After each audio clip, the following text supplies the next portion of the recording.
Bismillahirrahmanirrahim. Alhamdulillahi rabbil alamin.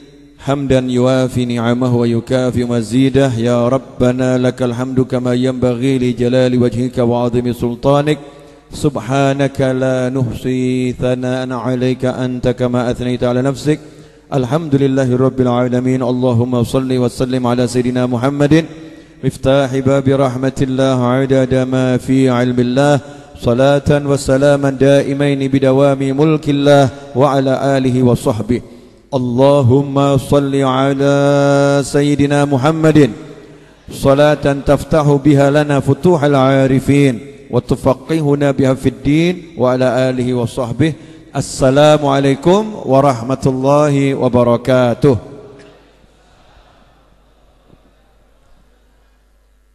Alhamdulillah, malam hari ini bisa berkumpul kembali di Majelis Ar-Raudhah yang kita niatkan semoga majelis ini menjadi raudhahnya para aulia wassalihin dan bersambung dengan raudhahnya Kanjeng Nabi Muhammad sallallahu alaihi wasallam. Alhamdulillah, perlu syukur terus. Ya, harus terus bersyukur. Nanti kalau syukur ditambah, kalau enggak syukur ditarik. Ya, kalau enggak syukur ditarik. Ciri-ciri orang yang ditarik nikmatnya adalah orang yang tidak bisa merasakan nikmat. Jadi orang enggak bisa merasakan nikmat itu berarti nikmatnya ditarik. Padahal dirinya penuh dengan nikmat. Nikmat sehat, nikmat punya keluarga, nikmat punya teman, nikmat dan a'zam nikmah adalah nikmah punya dua kalimat syahadah.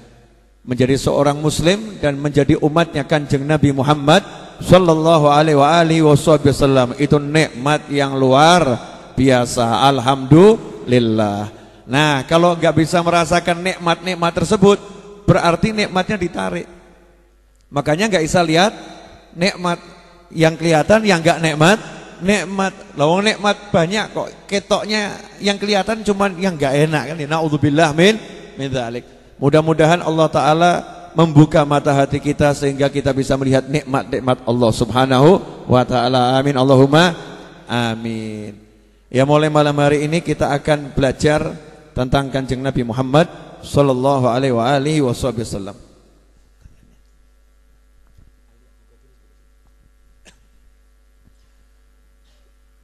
Judul kajiannya adalah Nabiku. Judul kajiannya adalah Nabiku Muhammad SAW. Episode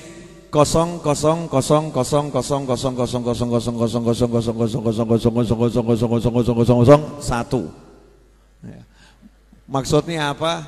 Kalau bahas Kanjeng Nabi Muhammad SAW itu tidak ada habisnya. Makanya kita niati episodenya banyak sekali. Ya, siapa tahu nanti turunan saya yang 2000 yang menghatamkan. Ya. Karena butuh waktu yang unlimited untuk menikmati Kanjeng Nabi Muhammad SAW. Butuh waktu yang tak terbatas untuk mempelajari Nabi Muhammad SAW. Makanya waktu itu hanya akan ada di surganya Allah Subhanahu wa Ta'ala. Nanti di surga kita akan puas-puas belajar Kanjeng Nabi, enggak ada habisnya. Ya, mungkin ada yang nanya, Beb, malam ini kok tampil beda, kenapa? Ya toh, batin mesti. Beb, kok tampil beda, kenapa? Jenggot disemir coklat tua, rambut disemir coklat tua, imamah asal-asalan dipakai, ya. Kemudian tablet Samsung S6 terbaru ada di hadapan. Loh iya, kenapa gini ya? Kok tampil beda? Karena malam ini saya niati mau bahas Kanjeng Nabi Muhammad SAW. Masa bahas manusia terganteng di jagat raya, yang bahas kurang ganteng kan repot. Kalau bahas manusia terganteng ya kita harus menampan-nampankan diri kita setampan-tampannya walaupun kita tidak tampan. Artinya yo dandano. Dandan. Untuk apa? Menghormati yang kita bahas. Menghormati Kanjeng Nabi Muhammad sallallahu alaihi wasallam. Tuh, makanya dandan seperti ini. Baju ini tadi ba'dal maghrib, sebelum maghrib sedikit, ba'dal maghrib, maghribnya 5:30 ya. Ba'dal maghrib saya cuci. Ini baru dicuci ba'dal maghrib, saya sendiri yang nyuci tadi. Nah, kemudian setelah isya dikeringkan pakai mesin pengering Ar-Raudhah gitu loh. Iya, pakai mesin pengering. Jam 8 kurang seperempat tadi kurang lebih sudah kering, disetrika, terus dipakai. Ya terus dipakai. Nawaitunya apa? Hormat Kanjeng Nabi Muhammad sallallahu alaihi wasallam. Orang kalau enggak menghormati Kanjeng Nabi, enggak memuliakan Kanjeng Nabi Muhammad SAW, ya berarti bukan mukmin. Kalau mukmin itu harus memuliakan, mengagungkan, mencintai, mengeluk-elukan Kanjeng Nabi Muhammad sallallahu alaihi wasallam. Setahun ini kita sibuk dengan banyak hal. Mungkin banyak yang enggak manfaat. Betul loh, betul. Setahun ini mungkin jari jemari kita sibuk kirim pesan-pesan di media sosial dengan pesan-pesan yang mungkin kurang manfaat. Mulai malam hari ini, yuk niat kita akan jadikan jari jemari kita ini nanti bisa berjabat tangan dengan Kanjeng Nabi Muhammad SAW. Mari kita jadikan jari jemari kita ini nanti disentuh oleh jari jemari Kanjeng Nabi Muhammad sallallahu alaihi wasallam. Caranya bagaimana? Mulai malam hari ini kita akan jadikan jari jemari kita ini mengetik pesan-pesan Kanjeng Nabi Muhammad sallallahu alaihi wasallam, membagikan, men-share segala sesuatu tentang baginda Muhammad sallallahu alaihi wasallam. Satu hari satu share, insyaallah enggak terasa Indonesia akan penuh dengan Kanjeng Nabi Muhammad sallallahu alaihi wasallam. Diniati sampai nanti datang bulan Maulid, bulan depan, bulan November di negara kita, Indonesia akan gegap gempita, sibuk menyambut Nabi Muhammad SAW. Tidak sibuk dengan yang lain. Ada orang sibuk dengan pilpres, ada orang sibuk dengan pilkades, ada orang sibuk dengan pil-pil macam-macam. Kita akan sibuk dengan Kanjeng Nabi Muhammad sallallahu alaihi wasallam. Ada orang sibuk cari duit, ada orang sibuk mikir duit. Kita akan sibuk mengingat-ingat Kanjeng Nabi Muhammad sallallahu alaihi wasallam. Ada orang sibuk menyiapkan pakaian untuk nikah, kita akan sibuk menyiapkan pakaian untuk nyambut Kanjeng Nabi Muhammad sallallahu alaihi wasallam. Siap semuanya? Siap jadikan jari jemarinya bala tentara Allah? Siap jadikan tangannya menjadi bala tentara Allah? Siap persiapkan tangannya untuk berjabat tangan dengan Kanjeng Nabi Muhammad SAW? Mulai malam hari ini share semua kajian yang menjelaskan kemuliaan baginda Muhammad sallallahu alaihi wasallam.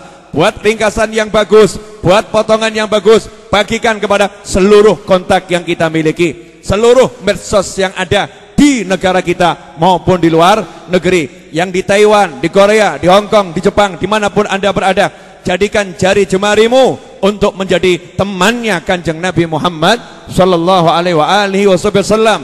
Allah Ta'ala telah menyatakan dalam Al-Quran bahwasannya kami telah meninggikan sebutanmu.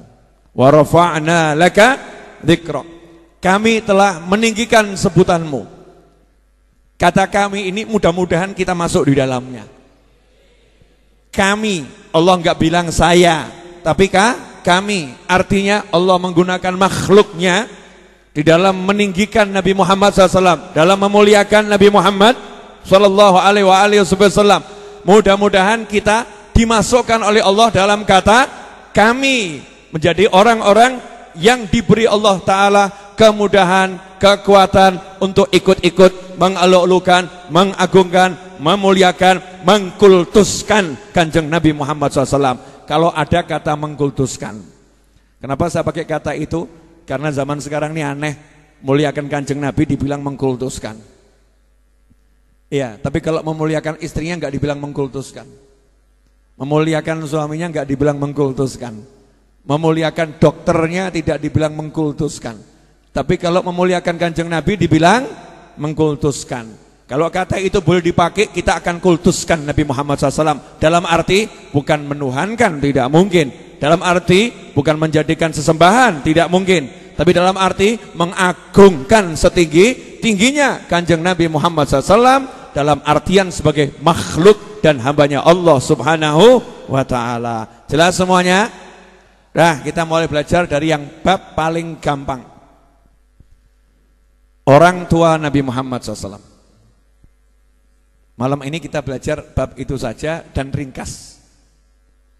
Saya mau meluruskan sedikit pandangan saya dan pandangan teman-teman yang mau lurus bersama saya.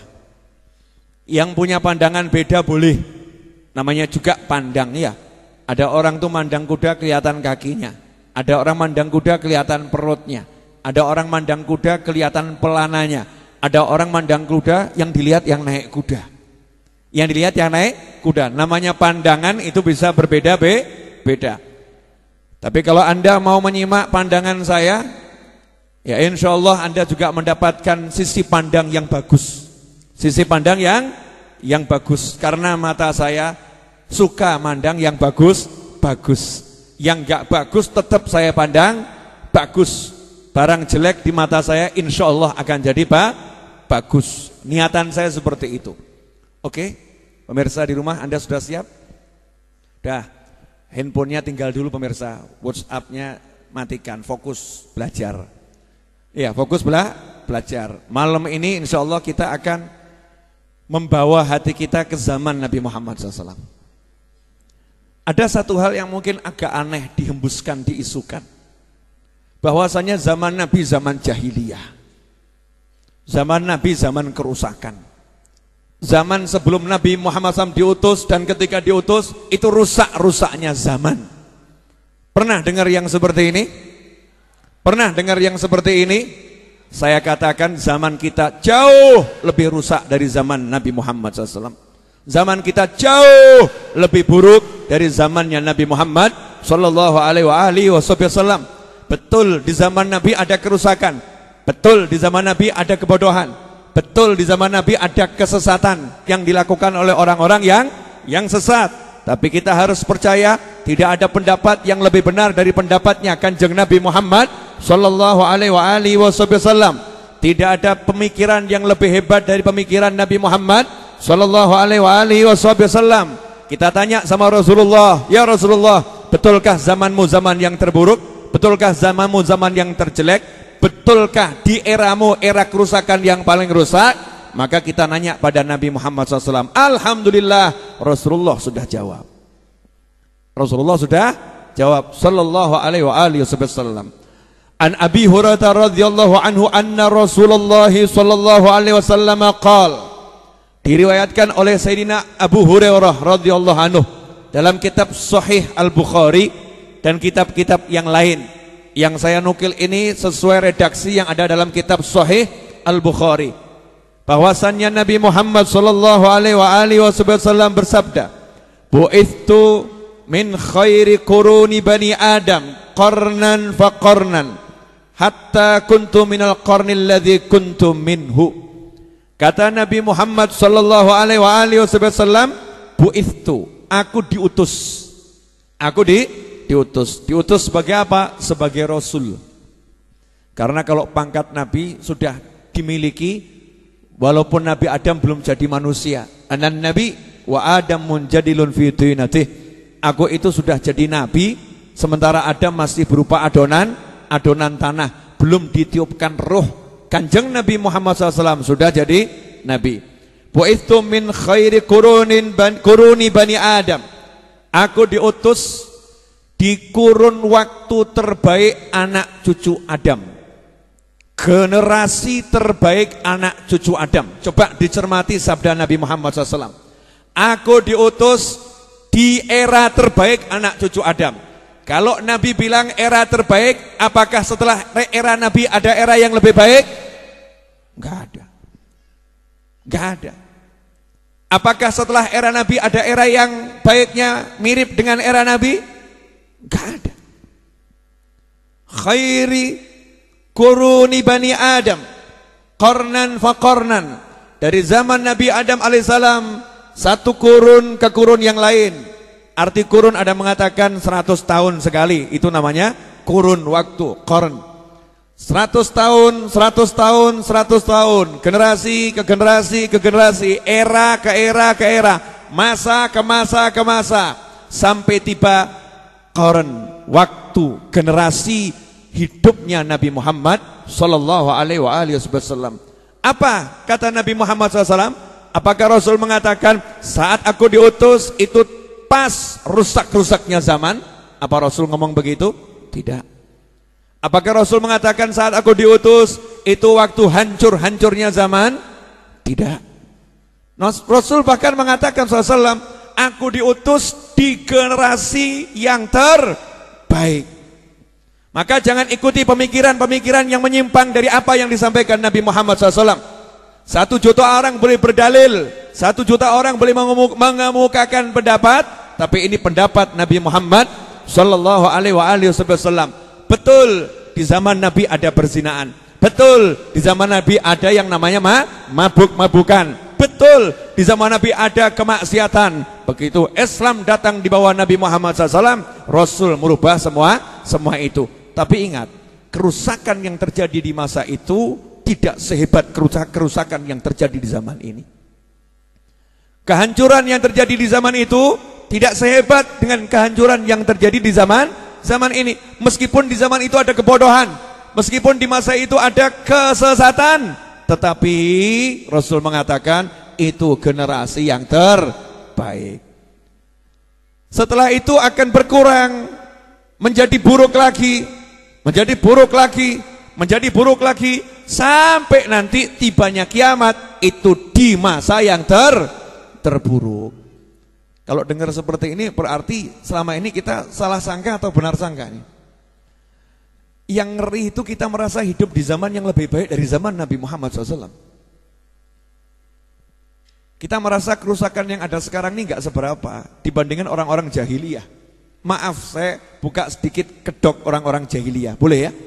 Jahiliyah itu bukan berarti gak pinter orangnya. Orangnya pinter-pinter, orangnya keren-keren, orangnya hebat-hebat. Tapi karena pemikirannya nggak sesuai dengan wahyu ilahi, maka dikatakan jahil, dikatakan bodoh. Makanya di zaman ini kalau ada orang pandai sepandai apapun, tapi pemikirannya menyimpang dari Al-Quran dan Sunnah, maka dikatakan orang jahil, orang bodoh. Gelarnya mau A sampai Z, tapi kalau pemikirannya tidak sesuai dengan pemikirannya Allah dan Rasulnya Sallallahu Alaihi Wasallam, maka dikatakan dia adalah orang yang jahil, bukan orang yang pandai. Itu yang harus kita pahami. Orang jahiliyah itu tidak ada yang berani, tidak ada yang berani tawaf dengan pakaian haram. Gak ada. Gak ada. Tawaf dengan pakaian haram, gak ada yang berani. Jahil, bodoh, gak ada yang berani tawaf dengan pakaian haram. Sehingga mereka menyewa pakaian halal. Jadi ada persewaan pakaian halal.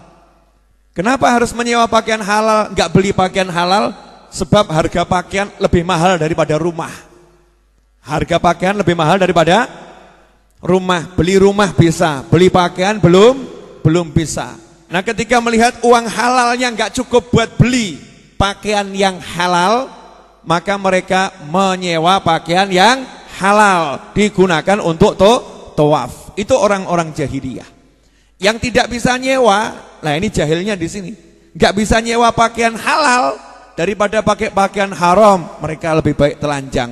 Sehingga banyak orang yang tawaf telanjang bukan karena pengen tawaf telanjang, tapi takut keliling mentawafi Ka'bah, mengitari Ka'bah 7 putaran dengan tubuh ada yang haram, takut dapat murkanya Allah Subhanahu wa taala. Ini jahiliyah. Zaman sekarang berapa banyak orang yang haji dan umroh gak sadar pakaiannya haram. Gak sadar loh, kita gak boleh nuduh ya. Kitanya ini loh, berangkat haji umroh gak lihat nih pakaian kita halal atau haram, gak mikir. Berarti siapa yang lebih jahil? Siapa yang lebih jahil? Gak mau toh. Ngomong dirinya jahil gak mau. Jadi jangan bilang orang jahiliyah itu jahil, bodoh, mereka tertinggal, gak paham. Betul mereka jahil, tapi kita jauh lebih jahil. Kenapa? Lawang kita udah dikasih ajaran Nabi Muhammad SAW, dikasih ajaran Islam, masih saja menyimpang. Maka jauh lebih jahil dari orang-orang yang dahulu dipandang jahil. Bu, Bu, jangan tegang-tegang ya Bu. Memang bahasanya ini harus semangat. Kalau enggak semangat nanti enggak enak ya. Semangat. Boleh dilanjut? Jadi generasi yang terbaik generasi siapa? Generasi Nabi Muhammad SAW. Setelah itu generasinya siapa? Para sahabat. Setelah itu generasinya siapa? Para tabi'in. Setelah itu generasi siapa? Tabi'ut tabi'in. Setelah itu generasi siapa? Ya setelah tabi'ut tabi'in dan seterusnya dan seterusnya dan seterusnya. Maka Anda jangan pernah merasa lebih hebat dari tabi'in. Jangan pernah merasa lebih hebat dari sahabat. Jangan. Kenapa? Karena itu bertentangan dengan apa yang disampaikan baginda Muhammad sallallahu alaihi wasallam. Itu poin yang pertama. Poin yang kedua. Banyak orang yang menganggap tempat kelahiran Nabi SAW itu bukan tempat yang paling hebat. Ada orang yang menganggap suku Nabi Muhammad SAW itu bukan suku yang terhebat. Ada orang yang menganggap Arab itu bukan sesuatu dalam Islam. Maka malam hari ini perlu sadar semuanya. Perlu sadar semuanya. Meskipun bangsa kita bangsa yang hebat, meskipun negara kita negara Islam yang terbesar di dunia, tapi sebagai muslim kita harus menyatakan dengan ikrar dan iman dalam hati, tidak ada bangsa dan suku yang lebih hebat di jagat raya ini melebihi suku dan bangsa Arab. Saya enggak ngomong kerajaan Saudi ya. Kerajaan Saudi belum tentu orangnya orang Arab. Ini suku Arab. Paham ya? Suku Arab. Karena di Saudi sana isinya macam-macam. Ya. Saya enggak ngomong Mesir karena yang dimaksud Arab di situ adalah orang-orang asli Mekah. Itu bangsa yang terhebat, suku yang berhebat. Jadi kalau bicara Arab jangan dikaitkan dengan kerajaan Saudi Arabia, tetapi asal usul baginda Muhammad sallallahu alaihi wasallam. Ini kalau kita lihat, pernah suatu ketika paman Nabi Muhammad SAW itu dihina. Sayyidina Abbas radhiyallahu taala anhuma ya dihina. Nasabnya dihina. Leluhurnya dihina. Maka datang lapor pada Nabi Muhammad SAW. Apa yang dilakukan Rasulullah SAW? Apakah Rasul mengatakan, dah nggak usah bangga-banggakan kakek-kakek kita, dah nggak usah banggakan leluhur kita? Pandangan yang salah. Kalau udah urusannya dengan kakek-kakek Nabi Muhammad SAW, urusannya dengan leluhur Rasulullah, itu urusannya adalah urusan Nabi Muhammad sallallahu alaihi wasallam. Kalau kita cinta sama Rasulullah, kita wajib mencintai Rasulullah terus leluhurnya sampai Nabi Adam alaihissalam. Kalau kita cinta Rasulullah, kita wajib cinta dengan tanah kelahiran Nabi Muhammad SAW melebihi tanah kelahiran kita sendiri. Kalau kita cinta Rasulullah, kita harus mencintai keluarga Rasul melebihi keluarga kita sendiri. Kalau kita mencintai Rasulullah SAW, kita harus mencintai istri-istri Nabi Muhammad SAW lebih daripada ibu-ibu kita sendiri. Coba lihat riwayat Tirmidzi. Anil Muttalib bin Abi Wada'ah qala jaa al-Abbas ila Rasulillah SAW wa kanahu sami'a syai'an faqama an-nabi SAW alal mimbar faqala man ana. Maka ketika Nabi SAW mendapatkan laporan tentang nasab leluhurnya, kok ada yang mencela, menghina nasab leluhurnya, Nabi langsung naik mimbar. Nabi Muhammad SAW naik mimbar di hadapan para sahabat. Rasul ceramah, Rasul khutbah dan bertanya kepada para sahabat, man ana, siapa aku? Bukan lagunya yang lagi tenar, man ana, bukan itu ya. Man ana, siapa aku? Sahabat menjawab, tapi jawabannya tidak seperti yang dimau Nabi Muhammad SAW. Sahabat menjawab dengan jawabannya, qala faqalu anta Rasulullah alaika salam. Salam sejahtera untukmu, kamu adalah utusan Allah. Rasul tidak mengindahkan jawaban para sahabat. Karena Rasul lagi mau ngomong, saya enggak nanya saya Rasul, saya nanya saya ini anaknya siapa, saya ini cucunya siapa, saya ini siapa. Saya enggak nanya jabatan saya sebagai Rasul, tapi kamu tahu enggak saya siapa? Maka Rasul berkata, qala ana Muhammad ibnu Abdullah bin Abdul Muttalib. Aku adalah Muhammad, aku putranya Abdullah. Abdullah ayahku adalah putranya Abdul Muttalib. Jadi Rasul menunjukkan nasabnya, nasabnya, kemuliaan leluhurnya, kakek-kakeknya, sukunya dimuliakan oleh Nabi Muhammad SAW. Maka kalau hidup di zaman ini merendahkan leluhurnya Rasulullah, merendahkan suku bangsanya Rasulullah, berarti sama dengan merendahkan Nabi Muhammad SAW. Ini yang sering tidak dipahami. Mau dipisahkan Nabi sama sukunya, Nabi sama leluhurnya, nggak bisa. Nabi itu satu paket, Nabi, leluhur, suku itu satu paket. Nggak bisa dipilah-pilah. Itu yang namanya asyhadu an la ilaha illallah wa asyhadu anna Muhammadan Rasulullah. Kalau bersaksi Nabi sebagai Rasul utusan Allah, maka harus menyaksikan kemuliaan leluhurnya, kemuliaan sukunya, kemuliaan bangsanya, kemuliaan jiwanya, kemuliaan fisiknya Nabi Muhammad sallallahu alaihi wasallam.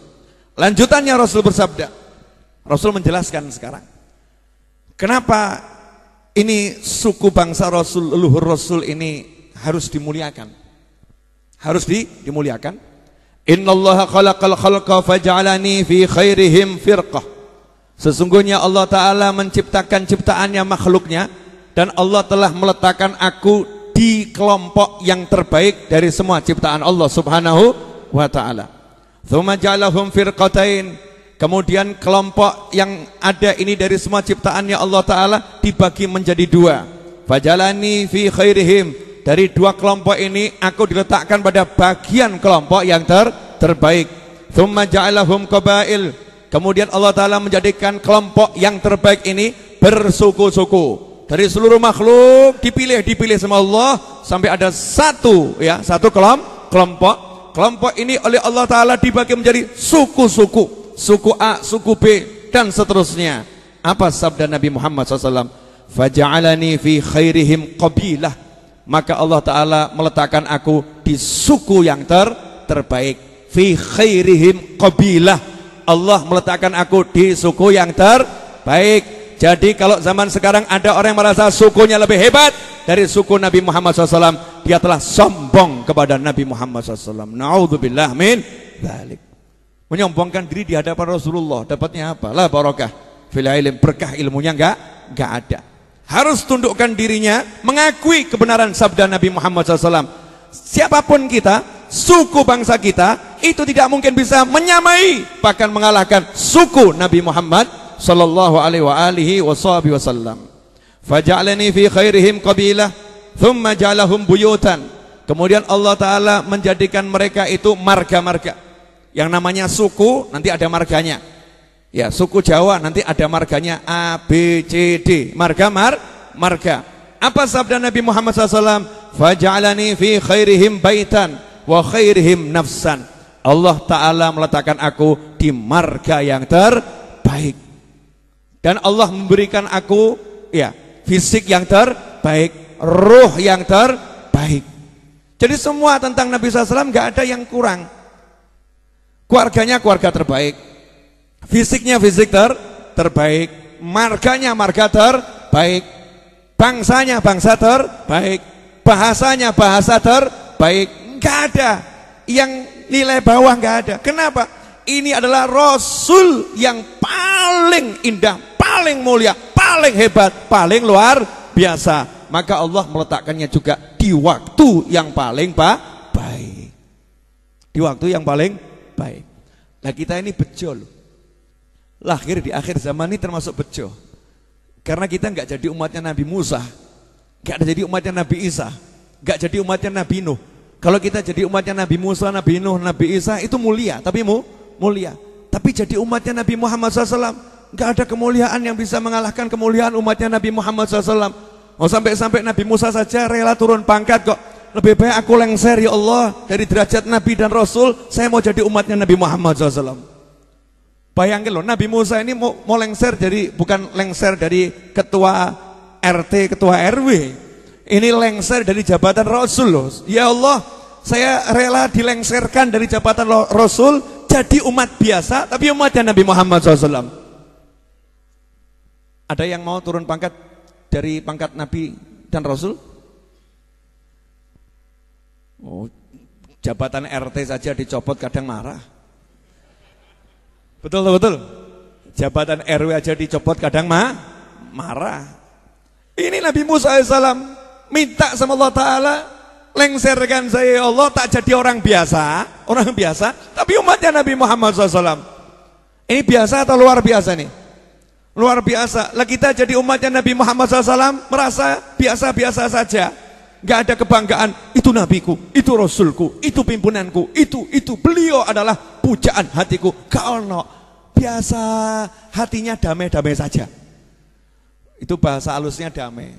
Bahasa kasarnya mati. Mati kan damai tuh. Mati kan damai. Hati kita mati itu, enggak merasa saya punya rasul yang terhebat, nabi yang terhebat, bahasa nabiku yang terhebat, suku nabiku yang terhebat. Enggak punya rasa begitu. Makanya harus ditumbuhkan, belajar betul. Kita belajar betul. Boleh dilanjut? Dah. Itu episode awal. Kenapa saya ngomong begini? Biar semua orang paham.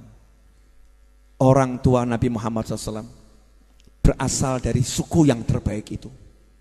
Orang tua Nabi Muhammad SAW berasal dari marga yang terbaik itu. Orang tua Nabi Muhammad SAW berasal dari keluarga yang terbaik itu. Jadi kamu jangan merasa lebih hebat dari orang tuanya Rasulullah SAW. Kamu jangan merasa lebih top dari orang tuanya Nabi Muhammad SAW. Rasulullah ini dipilihkan dari best of the best. Yang terbaik dari yang terbaik. Dipilihkan orang tua yang terbaik, keluarga yang terbaik, kampung yang terbaik di jagat raya. Kampung yang terbaik. Jangan jenengan kira Nabi SAW itu lahir di Mekah gitu saja, nggak ada rencana ilahi. Hijrah di Madinah nggak ada rencana ilahi. Semua dipilih oleh Allah Subhanahu wa taala. Nanti kita bahas di episode-episode berikutnya. Episode ini fokus tentang orang tua Nabi Muhammad sallallahu alaihi wasallam. Ya saya ngomongkan baru sekitar 30 menit. Betul? Betul atau salah? Betul ya? Kurang lebih 30 menit. Betul ibu-ibu? Loh, kalau salah disalahkan loh, jangan cuma betul. Saya nggak lihat jam soalnya. Berapa? Bahkan ditambahi 2 menit. 32 menit, berarti betul sekitar 30 menit. Pemirsa dimanapun Anda berada, itu tadi mukadimah ya. Sengaja saya bersemangat karena mohon maaf akhir zaman ini banyak pemikiran-pemikiran yang menyimpang. Kalau baca di Google artikel, di medsos artikel, banyak pemikiran yang menyimpang. Ya, kemudian menganggap bangsa Arab itu bangsa yang nggak penting. Menganggap Islam itu bukan Arab, ngawur kamu. Nggak ada Arab, nggak ada Islam. Nggak ada Arab, nggak ada Islam. Nabimu orang Arab, Al-Quranmu bahasa Arab. Kamu nggak bisa ngerubah sholat di bahasa Indonesia. Aku mau ke Arab-Araban, sholatnya Indonesia, weh. Nggak bisa. Islam harus ke Arab-Araban. Islam harus ke Arab-Araban. Tapi ya bukan berarti kalau nggak ke Arab-Araban bukan Islam. Paham ya? Misal begini. Dah saya nggak mau ke Arab-Araban. Terus ya udah nanti kalau saya itu sholat, ya saya itu sholat. Orang Arab itu kan pakai ya gamis, pakai sarung gitu kan ya, pakai sarung. Saya sholatnya pakai celana jeans saja. Ya coba nanti kamu ngimami di Masjidil Haram pakai celana jeans. Dipuja seluruh dunia atau dibenci seluruh dunia? Cek. Betul, Nabi Muhammad SAW itu orang Arab. Nabi itu orang Arab. Pakaiannya ya pakaian orang Arab. Tapi kalau kamu tiru pakaian nabimu, kamu bukan dikatakan niru orang Arab, kamu niru Nabi Muhammad sallallahu alaihi wasallam. Maka kamu jangan mau dengan kalimat ke Arab-Araban, tapi katakan, saya enggak ke Arab-Araban, Arab itu yang termulia, Nabi ke orang Arab, tapi aku ke Nabi-Nabian. Paham enggak? Aku niru Nabi Muhammad SAW. Karena ini ada orang yang berupaya memisahkan antara Rasulullah dengan Arab. Gak bisa. Kita cinta tanah air. Indonesia, saya Solowi. Oh iya, Solowi. Cek di YouTube penceramah insya Allah yang paling sering mengungkapkan kalimat mangan orang mangan sing penting kumpul sa Indonesia Raya, mungkin itu saya. Betul betul. Hampir di setiap ceramah saya mangan orang mangan sing penting kumpul. Itu saya keliling Indonesia sampai dunia, yang saya sebarkan ajaran orang Jawa. Mangan orang mangan sing penting kumpul. Tapi masuk televisi aku ya sarungan. Masuk televisi ya sarungan. Karena itu pakaian yang terbaik adalah pakaian yang sesuai dengan Nabi Muhammad sallallahu alaihi wasallam. Dah, saya boleh tak ajak ngecek, boleh. Zaman kita sama zaman dulu bagus mana? Jangan kamu ngukur, zaman dulu pakainya kan dokar, sekarang mobil. Sekarang pesawat. Kanjeng Nabi itu pakai kendaraan yang sekali melangkah langsung menembus pandangan. Buruk. Zaman dulu tuh para wali nggak butuh telepon, tinggal kira, ya, sing dijak kana ngomong, mudeng. Lah awakmu ngenten golek sinyal, los sinyal.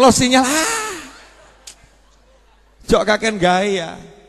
Merasa lebih hebat. Teknologi butuh alat, teknologi mereka nggak butuh alat. Orang Jawa itu cuman silo, mudeng kok. Wis tekan. Silo, orang Jawa itu silo paham, wis tekan. Oh, ngeten, nggih. Keluar, oh iya tekan tenan. Kita kan tekan sampai di mana? Alah, ora krungu, sinyal elek pedot, bingung. Karena informasi. Jangan merasa kamu hebat dengan teknologi. Tak jamin nanti. Ya, Nabi saya nggak mungkin keliru. Nanti itu yang namanya listrik, yang namanya BBM dan sebagainya, nanti entek kabeh, nggak iso dinggo. Balik numpak jaran. Makanya kuda sekarang nyantai saja. Alah, manusia sombong. Aku dijadikan pajangan di kandang, ya sudah biarin, tak nikmatin rumput, ya toh. Jadi hiburan mereka. Nanti lihat, kalau mereka sudah nggak bisa pakai mobil, nggak bisa pakai pesawat, nggak bisa pakai itu, yang dicari saya. Kata kuda, entonono. Kudanya ngomong begitu. Kalau nggak percaya tanya sama kuda. Nabi nggak mungkin keliru. Jangan percaya sama siapapun. Nabi SAW itu udah nembus 7 lapis langit dan bilang nanti ya akhir zaman orang naik kuda. Makanya kita kan disunahkan memelihara kuda, betul kan ya? Ya cepat-cepat kalau zaman itu tiba, kamu nggak bingung. Kemarin dulu ada gempa bumi di Jawa Barat. Ini cerita lucu nih, boleh ya? Gempa bumi di Jawa Barat. Itu orang yang punya rekening di bank ratusan juta, bingung. Kenapa? Lah karena nggak punya uang cash.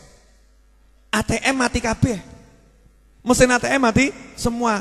Adanya mesin ATM di mall yang jauh. Jadi mesin ATM ini bank nggak kanggo kalau listriknya mati. Jadi lebih baik nyimpen ATM atau uang cash. Loh, aneh toh? Kemarin katanya jangan nyimpen uang cash. Sekarang mulai mikir nyimpen uang cash. Zaman yang terbaik zaman Nabi dan setelahnya, berarti zaman kita ini lebih buruk. Betul? Oke. Cek. Fotonya Mbah Hasyim Asy'ari. Ya. Fotonya Mbah Ahmad Dahlan. Cari fotonya Khalil Al-Bangkalani. Cari fotonya beliau-beliau itu. Cek. Pakai seperti saya atau enggak seperti saya? Pakai begini enggak? Pakai. Pernah enggak bahasa ngomong, aku ini ke Arab-Araban begitu? Pernah ngomong begitu? Enggak pernah. Bangga dengan pakai imamahnya, bangga pakai jubahnya, pakai jubah, pakai imamah.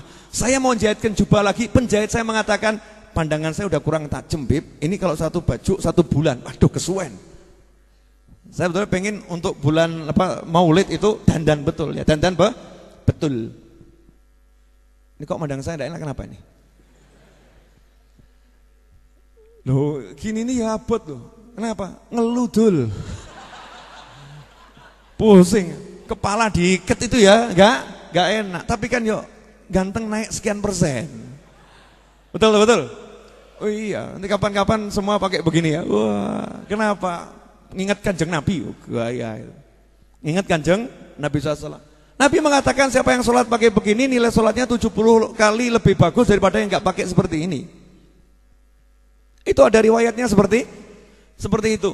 Makanya ya Mbah Hasyim ya pakai, ya Khalil ya pakai, Mbah Ahmad Dahlan ya pakai, Pangeran Diponegoro ya pakai, Imam Bonjol ya pakai. Kita nggak pakai. Kemudian kita mengatakan itu pakaian ke Arab-Araban. Kurang ajar mbek simbah awakmu. Betul. Kita kurang ajar sama Mbah Hasyim, kurang ajar sama Mbah Ahmad Dahlan, kurang ajar sama Mbah Khalil Al-Bangkalani. Pakailah kamu mau pakai apapun boleh, tapi jangan mengatakan pakaiannya ulama itu pakaian ke Arab-Araban, itu pakaian Islam. Paham? Lah gandeng nabiku wong Arab yo pakane kaya ngono yo pantes. Tapi nilainya itu pakaian Islam. Jangan kemudian dikatakan sementing Islam nutup aurat. Bukan begitu. Memang standar minimal nutup aurat. Jelas semuanya? Apa? Sing giling nutup aurat tak?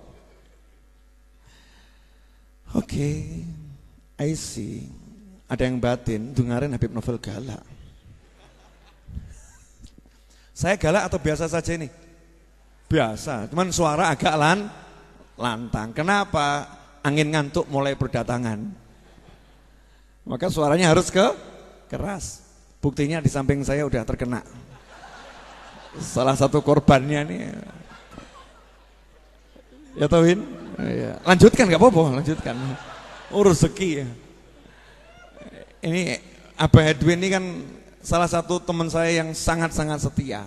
Yang lainnya tidur dia melek. Maka saat yang lain melek dia tidur wajar.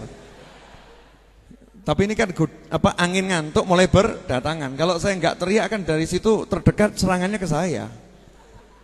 Betul kan? Ustadz Iis biasanya urutan kedua. Lu bener nih biasanya urutan kedua. Makanya kalau wirid subuh itu tak paksa Ustadz Iis yang mimpin. Kenapa? Karena kalau yang mimpin orang lain dia yang pertama kali tidur.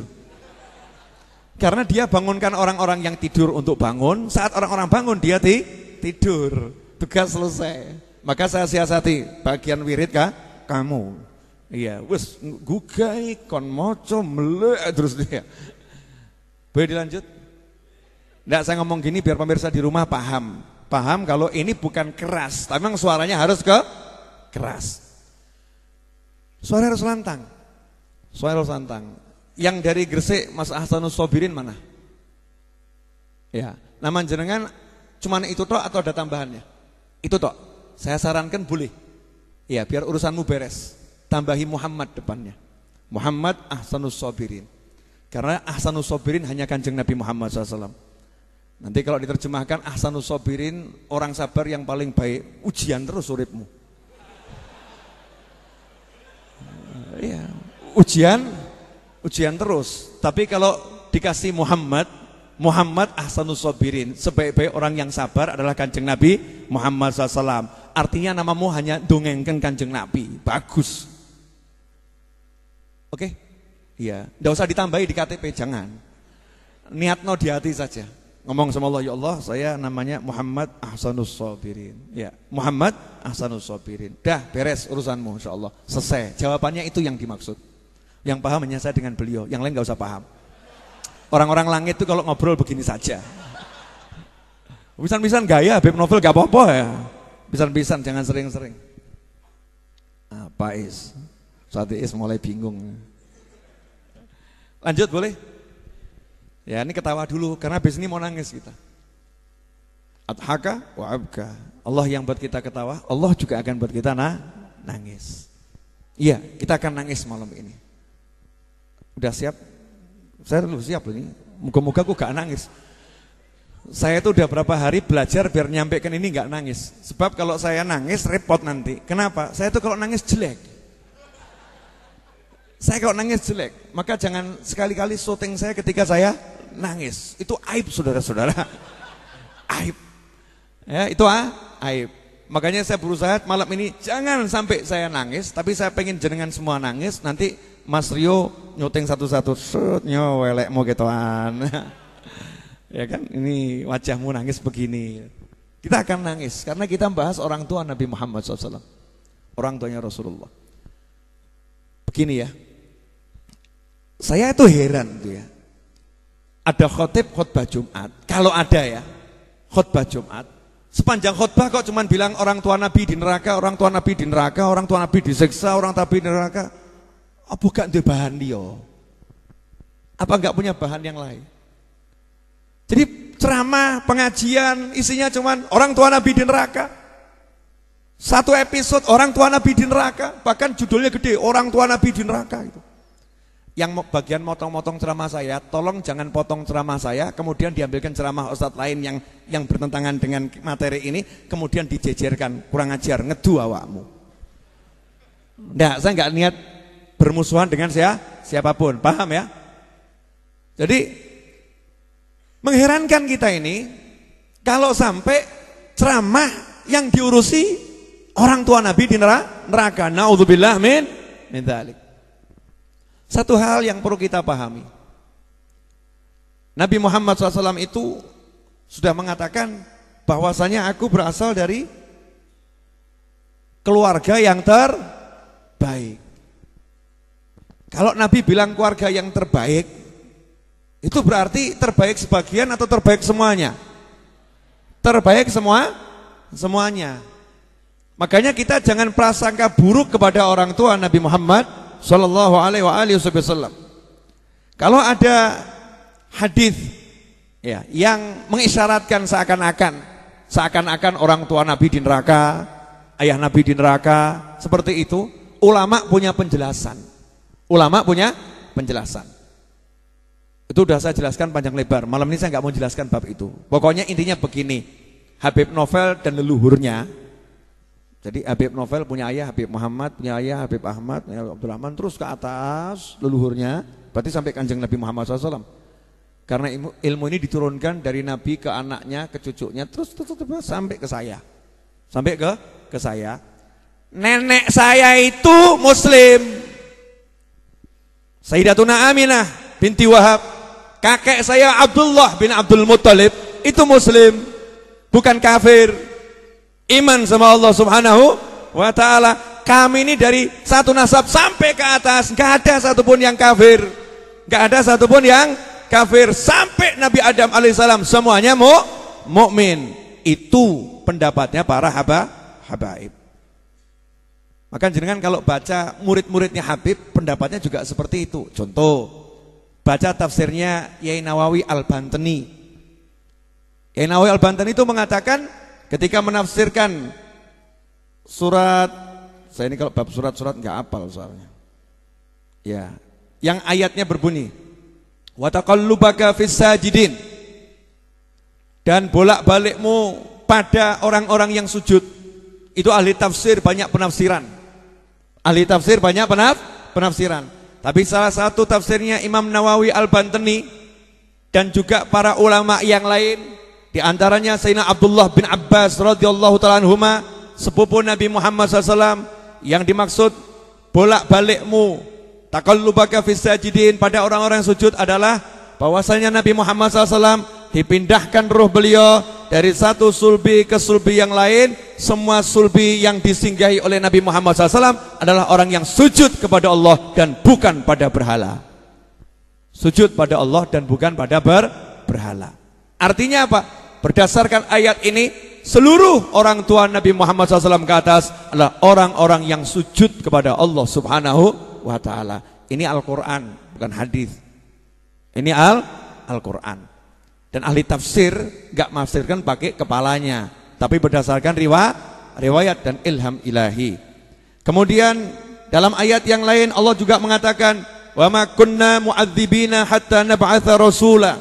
Al-Isra ayat 15. Dan sesungguhnya kami tidak akan menyiksa seseorang sebelum kami mengutus Rasul kepada mereka. Jadi kalau satu kampung kok gak pernah dapat syiar Islam, misal ada satu wilayah di Indonesia sejak zaman dahulu kala terisolir, nggak pernah ada orang masuk ke sana, nggak tahu radio, nggak tahu apa-apa, nggak ada yang dakwah, nggak tahu ada Islam, maka tidak akan disiksa oleh Allah Ta'ala karena nggak iman. Kenapa? Karena nggak tahu. Karena nggak tahu. Dihukumnya apa? Dengan baik atau buruk amalnya. Orangnya baik atau orangnya buruk. Nah, di zaman Nabi Muhammad SAW perlu kita kasih catatan yang besar. Rasulullah SAW itu umur 6 tahun ibunya wafat. Dalam kandungan ayahnya wafat. Artinya umur 40 tahun jadi Rasul SAW, orang tua beliau SAW sudah berada di alam barzakh. Artinya orang tua Nabi hidup di masa belum ada Islam yang dibawa Nabi Muhammad SAW. Dan orang Arab, ya orang Arab itu agamanya agama Nabi Ismail dan Ibrahim alaihimassalam. Dan itu sudah terputus sekian generasi, sehingga disebut waktu itu dengan masa fatrah, kekosongan kenabian. Ajaran-ajaran sudah banyak orang yang ahlinya sudah pada meninggal, sehingga yang di bawah ini hanya menjalankan keimanan pada Allah Subhanahu wa ta'ala. Dan orang tua Rasulullah SAW termasuk yang di masa fatrah, masa belum ada kerasulan dan kenabian, dan iman pada Allah Subhanahu wa ta'ala. Sehingga menurut ayat ini tidak mungkin berada dalam siksa. Itu akidahnya para habaib seperti itu. Dan para kiai ya seperti itu. Akidah Ahlus Sunnah wal Jamaah. Beb, ada yang punya pendapat lain? Monggo, gak apa-apa. Tapi setahu saya para ulama yang pakar-pakar itu yang punya pendapat lain, itu pendapatnya ilmiah dan tidak dijadikan ceramah. Gak ada terus ceramah bab masuk nerakanya orang tua Nabi Muhammad SAW. Masya Allah. Ya ngeri itu ya. Kajian khusus tentang itu. Naudzubillah min dzalik. Gak ada yang seperti itu. Oke, sampai di sini jelas? Udah satu-satu dulu. Nanti kalau banyak-banyak pada bingung. Tadi yang wataqallubaka fis sajidin itu surat Asy-Syu'ara ayat 219. Asy-Syu'ara 219. Nah, kopinya monggo diunjuk. Saya udah bicara 1 jam. Terasa enggak? Manusia-manusia yang tidak punya perasaan. 1 jam saya teriak-teriak tidak terasa. Pemirsa dimanapun Anda berada, tadi semua itu cuman mukadimah, belum intinya. Intinya yang setengah jam ini. Boleh saya ulangi dikit, boleh? Jadi orang tua Nabi Muhammad SAW leluhurnya ke atas, itu adalah suku yang terbaik, marga yang terbaik, keluarga yang terbaik, zat fisik yang terbaik. Maka lahirlah manusia yang paling baik, makhluk yang paling baik. Namanya sekarang, subhanallah, ayah Rasul itu namanya Abdullah. Tolong diterjemahkan, Abdullah itu artinya apa? Hambanya Allah. Jadi ayah Rasul namanya siapa? Abdullah. Ibu Rasul namanya Aminah. Aminah artinya wanita yang aman. Wanita yang aman. Jadi namanya saja udah aman. Yang satu hambanya Allah. Yang menarik lagi, Sayyidah Aminah ini gak punya kakak, gak punya adik. Ibu Rasul itu anak tunggal. Ibu Rasul itu anak tunggal. Sehingga ketika punya anak Nabi Muhammad SAW, cintanya luar biasa. Allahumma shalli wa sallim alaihi.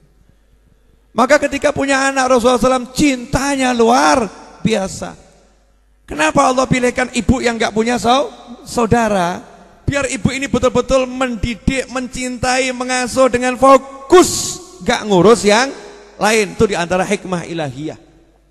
Ayah Nabi Muhammad SAW dalam kandungan sudah dipanggil oleh Allah Subhanahu wa ta'ala. Biar apa? Biar Rasulullah SAW ini betul-betul nanti tumbuh setelah ibunya wafat pun, ayahnya wafat, tumbuhnya Nabi tidak bergantung pada makhluk, tapi bergantung pada Allah Subhanahu wa ta'ala. Nanti seperti itu. Nah, saya akan ceritakan episode sampai wafatnya ibu Nabi Muhammad SAW. Begini Bapak Ibu sekalian, pemirsa dimanapun Anda berada, Sayyidina Abdullah ayahnya Nabi Muhammad SAW yang dalam kitab Maulid Simtud-Duror dikatakan Dzil Qadril Azim, yang punya kedudukan yang agung, jadi kedudukan yang luar biasa. Ayah Nabi Muhammad SAW itu pemuda yang ganteng pol, gantengnya luar biasa. Dan beliau alaihissalam adalah anak ke-10 Abdul Muttalib. Jadi kakek Nabi itu punya anak 10. Ceritanya panjang, saya nggak akan cerita detail tentang itu karena tujuan majelis ini hanya akan memberikan informasi global, informasi global. Detail ya kita akan belajar di Santri Weekend. Ya Santri Weekend besok akan bahas itu agak detail. Jadi yang pengen tahu detailnya besok pagi insya Allah lihat tayangan YouTube saya. Yang belum subscribe segera subscribe. Oh iya, iklan dulu tuh ya. Sayyidina Abdullah ganteng. Yang jatuh cinta ya banyak. Namanya ganteng. Yang goda ya ada. Yang goda ya ada. Tapi yang enggak tergoda. Kenapa? Karena orang mulia. Dan dalam dirinya ada nur Nabi Muhammad SAW. Bu, saya mau ngasih gambaran dikit boleh Bu? Tahu makamnya Nabi Muhammad SAW? Makam Rasul itu kan ada kain penutupnya ya, kiswah. Itu kalau kain aslinya, kalau memang kain aslinya itu ada yang punya aslinya ya. Saya nggak ngomong orang yang ngaku-ngaku punya. Tapi kalau ada yang punya kain asli penutup kiswah itu, kira-kira jadi rebutan atau enggak rebutan? Kenapa? Diyakini penuh barokah. Betul? Penuh barokah. Suatu tempat kalau di situ ada Nabi Muhammad SAW, kira-kira tempat itu aman atau enggak aman? Dalilnya apa? Dan kami sekali-kali tidak akan menyiksa mereka selama engkau masih ada di tengah-tengah mereka. Betul atau betul? Jadi kalau ada Nabi SAW nggak mungkin disiksa. Itu orang kafir loh. Orang kafir kok di kota itu ada Nabi, maka Allah nggak nurunkan siksanya, ditunda sama Allah siksanya. Siksanya ditunda.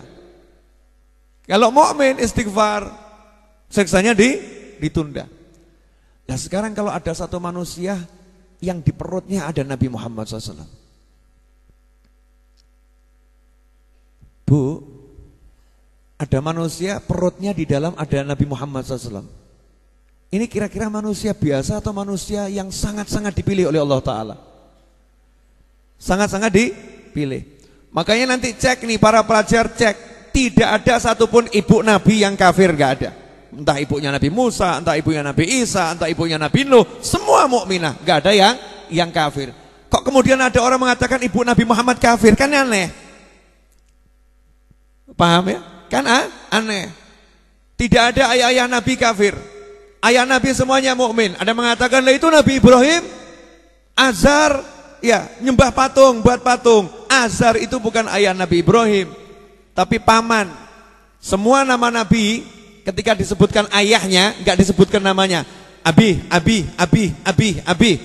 Tapi ketika Azar disebutkan ayahnya yang namanya Azar. Artinya apa? Itu bukan ayahnya, tapi pamannya. Itulah keindahan berbahasa Arab.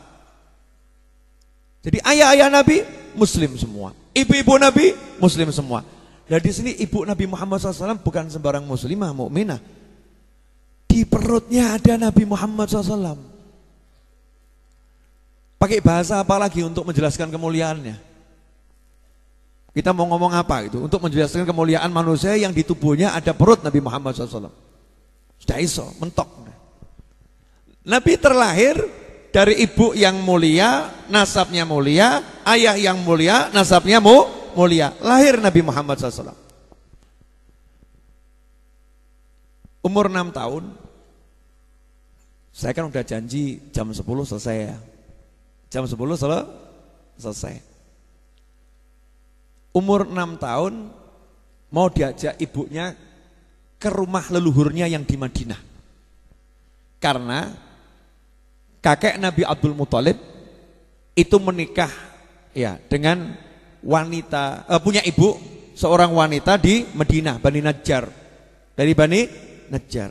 Jadi kakek Nabi Abdul Muthalib itu bukan orang Mekah aslinya. Aslinya orang Madinah. Terus pindah ke Mekah ikut dengan pamannya. Namanya Muthalib. Namanya Muthalib. Sehingga ketika datang ke Mekah dikira budaknya Muthalib. Maka dipanggil Abdul Muthalib, budaknya Muthalib. Aslinya dari Madinah. Maka umur 6 tahun sama ibunya mau diajak ke keluarga ayahnya yang ada di Madinah, sekaligus ziarah ke makam ayahnya. Ibunya pengen nunjukkan nih. Bayangkan anak yang dari kecil gak pernah melihat ayahnya. Anak yang dari kecil gak pernah dengar kalimat gak pernah. Dari ayah. Anak yang dari kecil gak pernah manggil ayah, gak pernah. Terus sama ibunya pertama kali safar, pertama kali perjalanan sejauh 500 kilo.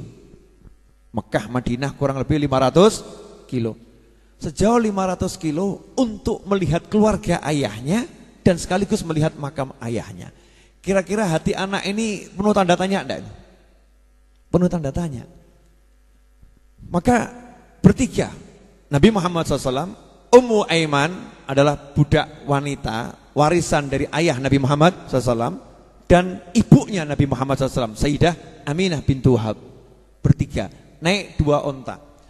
Bayangan saya ya gak mungkin tuh Rasul kok sama budaknya. Ya mesti ya berdua sama ibunya gitu ya.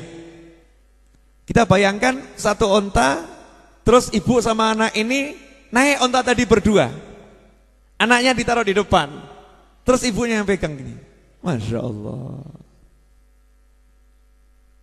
500 kilo. Gak punya orang lain. Punyanya cuma anak yang satu ini. Punyanya anak yang ketika masih hamil, ya udah dapat mimpi. Mimpi. Di jalan dia pasti cerita, nah ini loh nak namanya ini, nah ini loh ini nak. Didongengi macam-macam, diceritakan macam-macam dengan penuh cinta dan kasih sayang. Sampai di Madinah, di Bani Najjar, tentunya itu perjalanan yang cukup jauh, 500 kilo. Sampai di sana, Nabi Muhammad SAW ditunjukkan oleh ibunya. Nak, ini makam ayahmu. Ini makam ayahmu. Yo nangis. Nangis Nabi Muhammad SAW. Gak bisa meluk tubuh, yang bisa dipeluk cuman makam. Yang dipeluk makam. Setelah itu dikenalkan dengan keluarga ayahnya. Tinggal di Madinah 1 bulan Nabi Muhammad SAW. 1 bulan tinggal di Madinah. Maka ketika Rasul sudah hijrah, Rasul itu ngomong sama sahabat, ini loh rumah di mana ayah saya dimakamkan. Itu loh danau saya dulu waktu kecil, saya dulu belajar renang di situ, saya berenang di situ. Saya dulu main-main sama anak-anak Madinah sini, anak-anak kecil-kecil. Saya berbahasa main-main sama mereka, renang, dan saya pandai berenang. Ceritakan masa kecilnya bersama ibunya. Tentu kenangan yang sangat indah. 1 bulan berlalu, ibunya mengajak Nabi Muhammad SAW pulang ke Mekah. Diajak pulang ke Mekah. Bertiga. Saya ini haji 2 kali, naik bis full AC. Full AC. Itu perjalanan dari Mekah ke Madinah itu melelahkan. Umroh dari Madinah ke Mekah di bis itu kita lelah. Karena ya kanan kiri padang pasir, pemandangannya padang pasir, aspal. Panas. Istirahat turun dari bis itu ya panasnya luar biasa. Nah ini naik onta. Panasnya luar biasa, anginnya juga luar biasa. Maka ibu Nabi Muhammad SAW sakit. Sampai pada satu tempat namanya Al-Abwa, Sayyidah Aminah gak kuat. Dan paham kalau beliau akan meninggal dunia. Gak kuat dan paham kalau beliau akan meninggal dunia. Maka anaknya didekatkan gitu. Ya, didekatkan. Inda ra'siha, di samping kepalanya tidur gitu, dipanggil Nabi Muhammad SAW. Sini nak, Coba dibayangkan ibu yang sakit tidur, anaknya di sampingnya. Anaknya di sampingnya. Kemudian si ibu mengucapkan kalimat syair.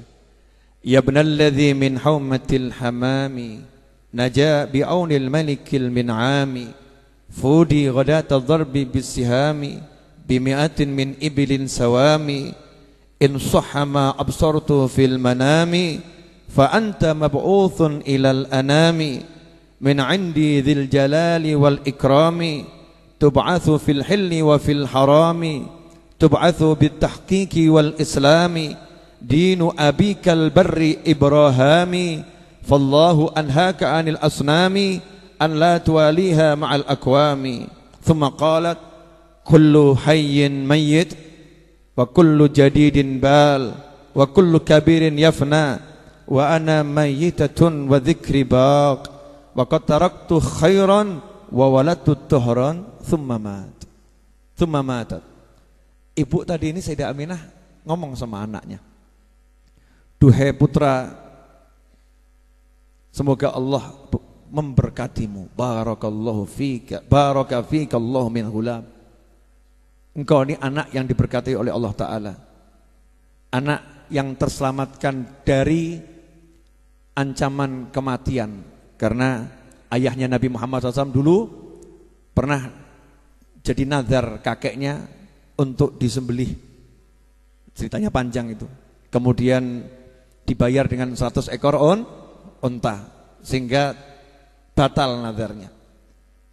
In sahha ma absartu fil manami, kata Sayyidah Aminah radhiyallahu anha alaihi salam, nak, coba bayangkan ya, ini dalam keadaan sakaratul maut bisa buat seperti ini loh. Ini sakaratul maut, ngomong fasih, terus nasihati anaknya, dan umurnya 30 tahun saat itu Sayyidah Aminah. Masih muda, umur 30 tahun. Nak, kalau mimpiku benar, fa anta mab'utsun ilal anami, kamu adalah Rasul yang diutus untuk seluruh umat manusia. Min 'indi dzil jalali wal ikrami, yang mengutusmu adalah Allah yang maha agung dan maha mulia. Tub'atsu fil hilli wa fil harami, engkau diutus di seluruh daerah, baik di Mekah maupun di luar Mekah. Tub'atsu bitahqiqi wal islami, engkau diutus untuk menyempurnakan ajaran-ajaran terdahulu, engkau membawa agama Islam. Dinu abikal barri Ibrahimi, engkau diutus membawa agama kakekmu Nabi Ibrahim. Fallahu anhaka anil asnami an la tuwaliha ma'al akwami, Allah telah mencegahmu agar tidak menyembah berhala, maka jangan sekali-kali engkau bersama orang-orang itu ikut menyembah berhala. Thumma qalat, kemudian Sayyidah Aminah berkata, kullu hayyin mayyit, kullu hayyin mayyit, setiap yang hidup pasti mati. Wa kullu jadidin bal, semua yang baru pasti akan menjadi usang. Wa kullu kabirin yafna, semua yang dewasa pasti nanti juga akan hilang. Wa ana mayyitatun, saat ini aku sedang sekarat akan menghadapi maut. Wa dzikri baq, tapi sebutanku, ingatan akan aku akan abadi selama-lamanya. Kenapa? Wa qad taraktu khaira, aku telah meninggalkan seorang putra yang baik. Wa waladtu tuhra, aku telah melahirkan seorang yang paling suci di jagat raya. Tsumma matat, kemudian meninggal dunia, enggak bergerak. Ini anak baginda Muhammad SAW enggak pernah pergi. Dalam kandungan ayahnya meninggal, sama ibunya dititipkan ke Halimatus Sa'diyah untuk disusui, sebagaimana kebiasaan orang-orang Mekah, biar anaknya jadi anak yang baik, anak yang seger, anak yang tidak terpengaruh oleh lingkungan. Kemudian kembalikan kepada ibunya, dikembalikan ibunya lagi, cinta-cintanya sama ibunya, sayang-sayangnya, ibunya sayang, anaknya sayang. Diajak sama ibunya, diceritakan dengan bahagia, perjalanan bahagia, pulang bahagia. Di tengah jalan tahu-tahu ibunya sakit, fajah, meninggal mendadak. Ngomong, nak, kamu begini-begini, aku mati, nak.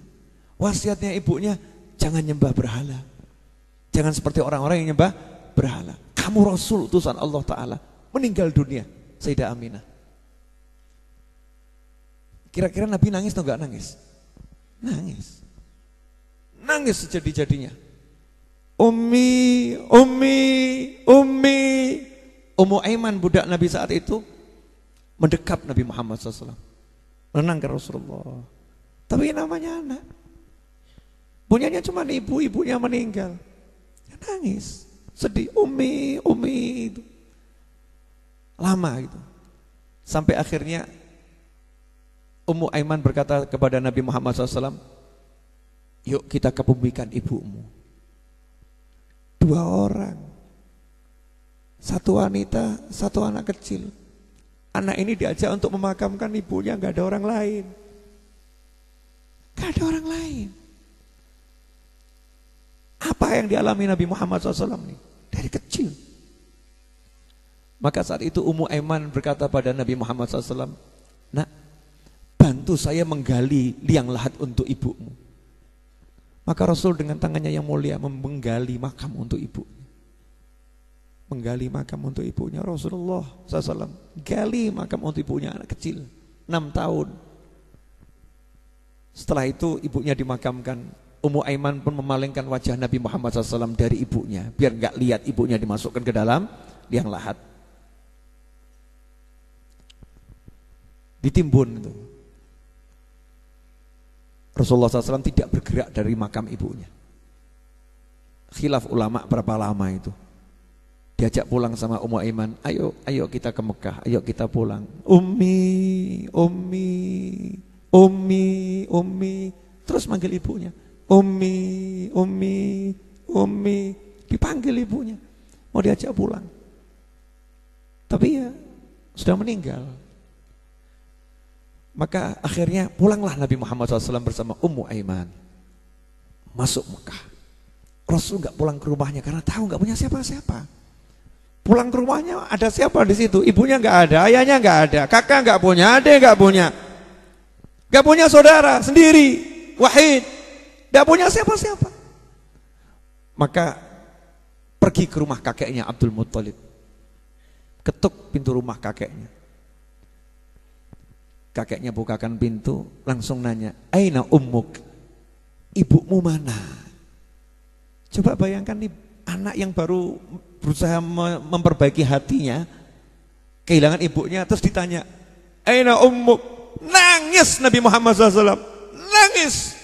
Ummu Aiman berkata, matat ummuh, ibunya meninggal dunia. Dipeluk langsung sama Abdul Muttalib, kakeknya Rasulullah SAW. Aku akan jaga kamu, aku akan jaga kamu, aku akan jaga kamu. Kisah ini 56 tahun kemudian. 56 tahun kemudian. Tahun Rasul berusia 62 tahun. Nabi melewati Abwa dan melihat makam ibunya. Rasul minta izin pada Allah Ta'ala untuk ziarah makam ibunya. Berziarah. Apa yang terjadi saudara-saudara? Setelah 56 tahun di depan makam ibunya, Nabi Muhammad SAW nangis sejadi-jadinya. Sampai akhirnya para sahabat itu takut. Rasul kenapa ini? Karena diceritakan sama sahabat, air mata Nabi SAW ini enggak berhenti. Ngalir deras ke jenggot beliau SAW, ke dada beliau SAW. Sampai akhirnya tanah di pemakaman itu di sekitar Nabi SAW basah dengan air mata Nabi Muhammad SAW. Saya mau nanya pada anda semua, setelah dengar semua ini masih tega bilang ibu Rasul di neraka? Masih mau ceramah? Masih mau dibiarkan tuh tayangan-tayangan anda di YouTube meneraka-nerakakan ibu dan ayah Nabi Muhammad SAW? Masih akan mengungkap yang seperti ini? Ikhwani rahimakumullah. Itu mengganggu, melukai Nabi Muhammad SAW. Kita sendiri kalau ada orang itu masuk Islam, orang tuanya itu masih non muslim dan meninggal sebagai non muslim, kita nggak pernah menyinggung loh, bapak ibumu mati kafir, nggak ada. Kita nggak mau nyebut-nyebut seperti itu. Betul atau betul? Kita jaga perasaannya, benar atau benar? Kita jaga perasaannya, jangan sampai anak ini sedih, jangan sampai anak ini terluka, kita jaga perasaannya. Tapi kenapa kepada nabimu kamu nggak jaga perasaan nabimu Muhammad sallallahu alaihi wasallam? Ilmu apa itu yang diajarkan? Maka saya mengajarkan diri saya dan hadirin semuanya. Saya belum pernah ketemu ada manusia yang setelah 50 tahun setelah wafatnya ibunya, setelah wafatnya ayahnya, kemudian ziarah, dia masih bisa merasakan sedih seperti baru saja meninggal ibunya. Cek, orang yang meninggal orang tuanya atau kerabatnya, hari pertama nangis, hari kedua nangis, 30 hari kemudian ziarah biasa saja, tabur bunga pun biasa, hatinya nggak ada rasa nangis lagi, itu nggak ada. Betul, betul. Nabi Muhammad SAW setelah 56 tahun berdiri di depan makam ibunya, nangis sejadi-jadinya. Artinya apa? Hubungan Nabi dengan ibunya luar biasa. Dan ini pelajaran buat kita semua, bagaimana hubungan kita dengan orang tua kita. Bagaimana kasih sayang kita dengan orang tua kita. Bagaimana kasih sayang kita dengan ibu kita. Makanya Rasul bersabda, ummuka thumma abuk. Ibumu, baru ayahmu. Karena beliau dari kecil punya kedekatan yang luar biasa dengan ibunya Nabi Muhammad sallallahu alaihi wasallam. Ikhwani rahimakumullah. Anak kecil bantu makamkan ayahnya nih. Itu dialami Nabi Muhammad SAW. Berarti Nabi kita ini yang dialami hal kecil atau hal besar? Hal besar. Kenapa dialami hal besar? Karena memang beliau dipersiapkan untuk menjadi pemimpin yang paling besar. Beliau dipersiapkan untuk membawa seluruh makhluk Allah Ta'ala ke jannahnya Allah Subhanahu wa Ta'ala. Lah kita beruntung jadi umatnya. Makanya insya Allah tiap Jumat sampai nanti Rabiul Tsani, bukan cuma Rabiul Awal, sampai Rabiul Tsani kita akan belajar Nabiku, kenal Nabi Muhammad sallallahu alaihi wasallam. Kira-kira setuju enggak kalau saya tiap Jumat bahasnya begini? Setuju atau enggak setuju? Ya alhamdulillah kalau setuju. Dan tidak tiap Jumat. Insya Allah saya akan sering upload di YouTube di luar majelis Ar-Raudhah, di luar kajian ini, entah dari jalanan, entah dari mana, saya akan upload sepenggal kisah Nabi Muhammad sallallahu alaihi wasallam. Nah, satu hal yang mungkin terlewatkan dari kita selama ini, kita menganggap Rasul baru pergi ke luar negeri atau keluar kota umur 12 tahun. Ya, ternyata umur 6 tahun Rasul udah jalan dari Mekah ke Madinah, dan perjalanan itu beratnya luar biasa. Perjalanan di mana beliau kehilangan ibunya tercinta Sayyidah Aminah radhiyallahu anha. Kalau Sayyidah Aminah tidak selamat, maka tidak ada manusia yang selamat. Enggak ada manusia yang selamat. Kalau Rasul ibunya enggak selamat, masa ibunya orang lain akan selamat? Enggak akan selamat. Maka jangan berkata yang buruk tentang orang tua Nabi Muhammad sallallahu alaihi wasallam. Dan alhamdulillah saya bersyukur berhasil enggak nangis. Nah, kalau saya tadi ikut nangis repot. Berjuang untuk enggak nangis itu lebih berat daripada membiarkan air mata mengalir. Ya. Udah toh nangisnya. Bu, udah ya. Yang mau masuk Islam tadi mana? Malam ini ada yang mau masuk Islam, ibu dan anaknya. Ada di mana? Sudah datangkah beliau-beliau? Ada. Mas Roni, tolong mic wirelessnya dibawa ke atas Mas Roni, biar maju ke depan. Maju ke depan tapi di atas ya, tetap di atas aja biar maju ke depan. Sallallahu ala Muhammad. Sallallahu ala Muhammad. Udhkur salat ala Nabi. Insyaallah. Ya. Tolong mic-nya diserahkan di atas tadi sudah ada. Coba dicek. Yang mana Bu? Yang beliau berdua insyaallah. Asmonipun sinten Bu? Anak namanya Milenia, Ibu Endang. Masyaallah, alhamdulillah. Mic-nya sudah belum? Ini udah Beb. Udah, tolong diserahkan biar cepat. Oh sudah ya Bu ya. Gantian ya Bu ya. Ibu dulu ya. Tirukan saya.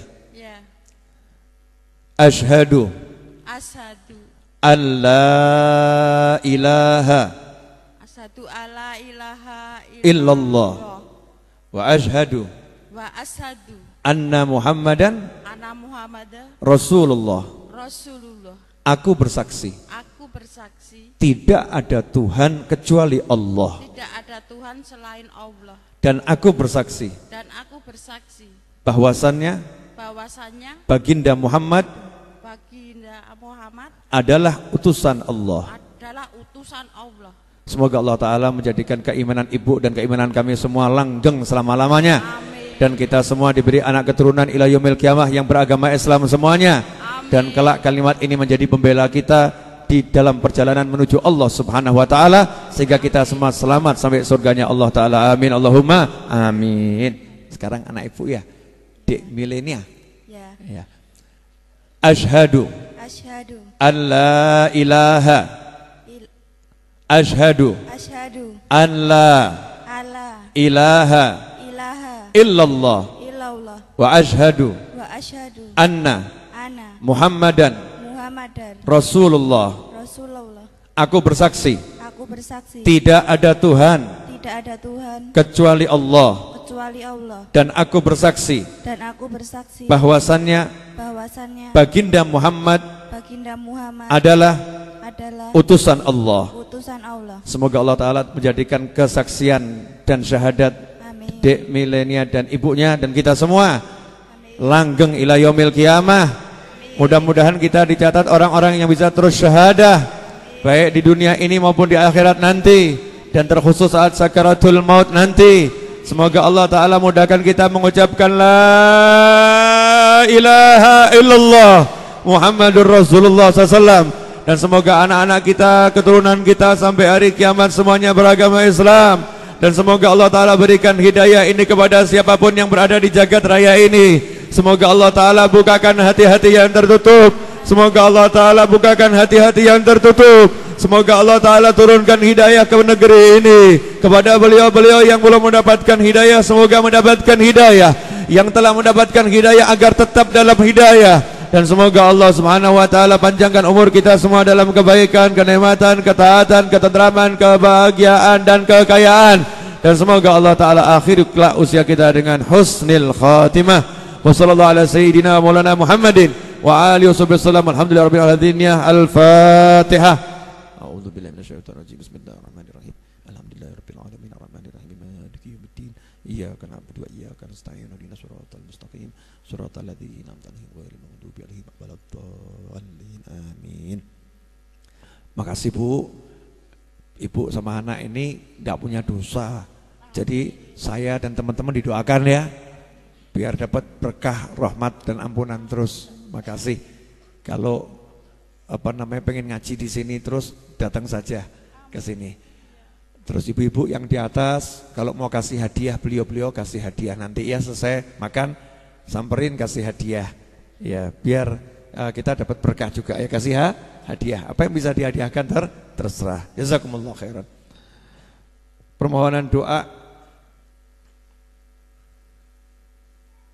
untuk Ananda Novita Fauziah dan Ibu Dariem dan semua yang telah meninggal dunia.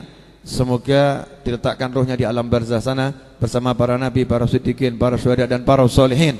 Dan semoga Allah Ta'ala jadikan kita semua hidup dalam usia panjang, dalam kenikmatan, ketaatan, keridhaan, kebahagiaan, dan kelak diakhiri dengan husnil khatimah. Al-hadini al-Fatihah. A'udzu billahi minasyaitonir rajim. Bismillahirrahmanirrahim. Alhamdulillahirabbil alamin arrahmanir rahim maliki yaumiddin. Iyyaka na'budu wa iyyaka nasta'in. Ihdinas siratal mustaqim.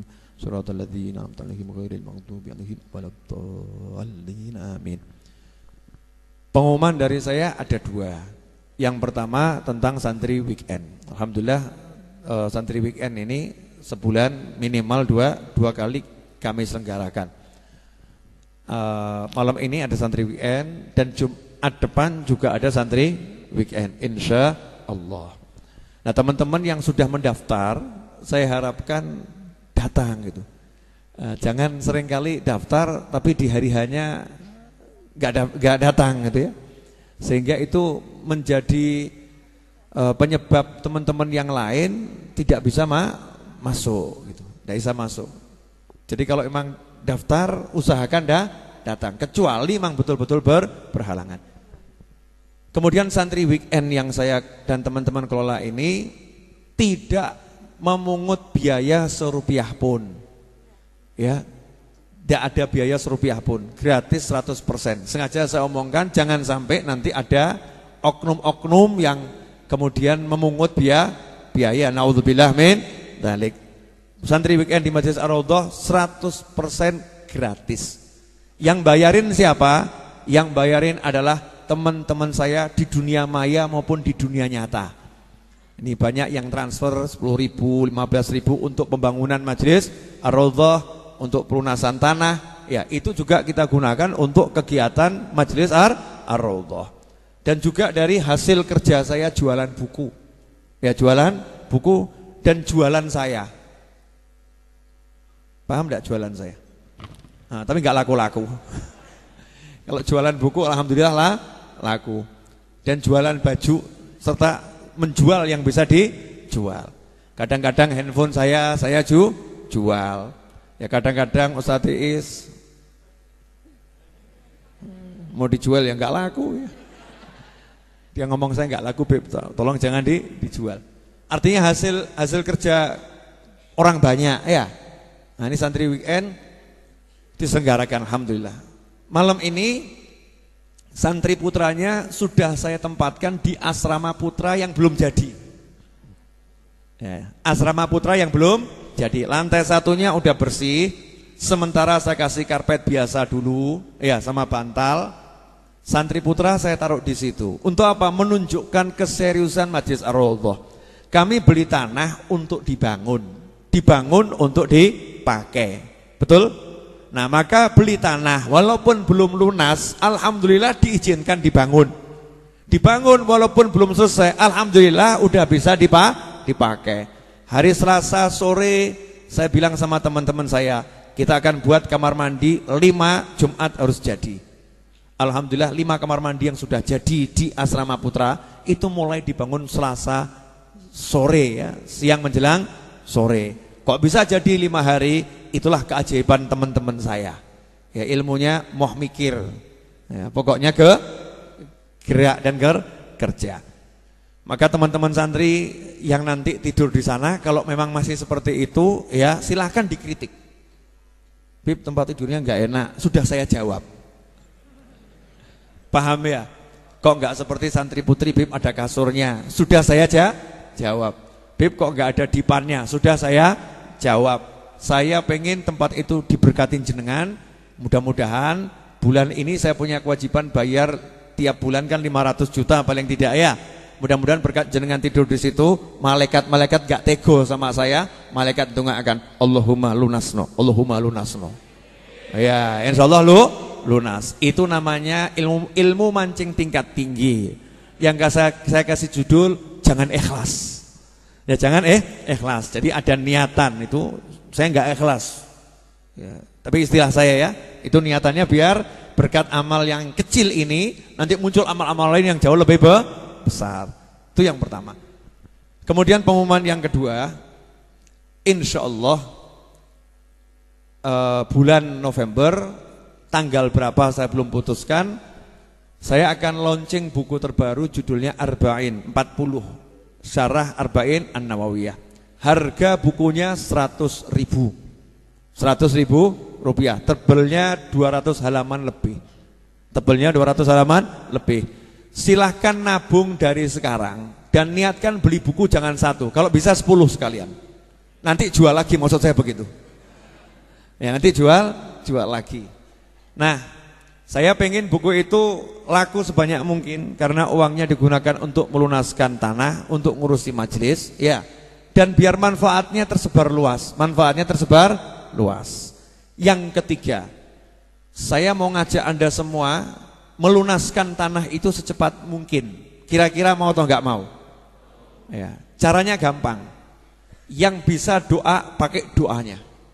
Allahumma lunasno, Allahumma lunasno. Jangan sepelekan doamu loh. Saya aja percaya sama doamu kok, kamu enggak percaya sama doamu.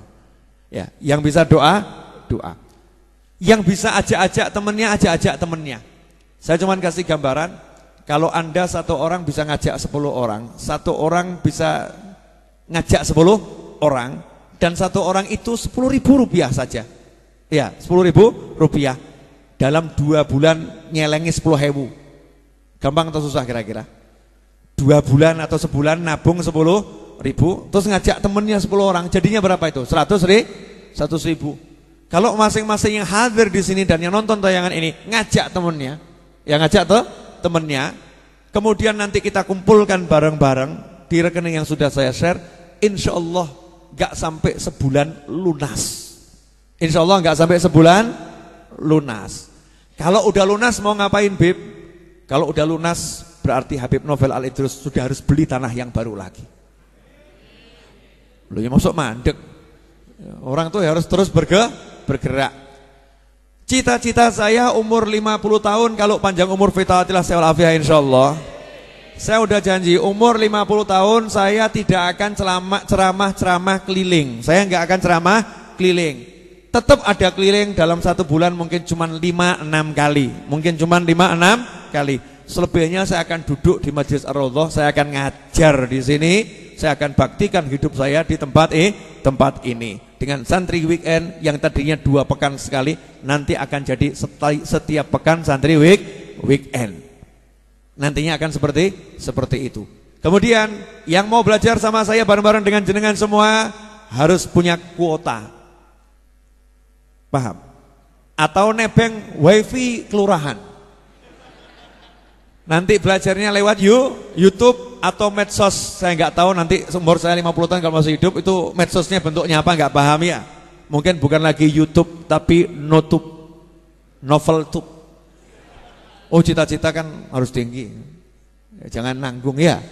Siapa tahu udah punya media sendiri nanti waktu saya umur segitu. Insya Allah kita akan bareng-bareng belajar. Kenapa? Saya pengen duduk dari sini bisa masuk ke rumah setiap orang dan bisa jadi teman banyak orang. Dan saya paling senang kalau ada orang yang ngomong ke saya, Habib, jenengan obat stres saya. Masya Allah, berarti teman saya orang-orang stres. Teman saya orang-orang stres.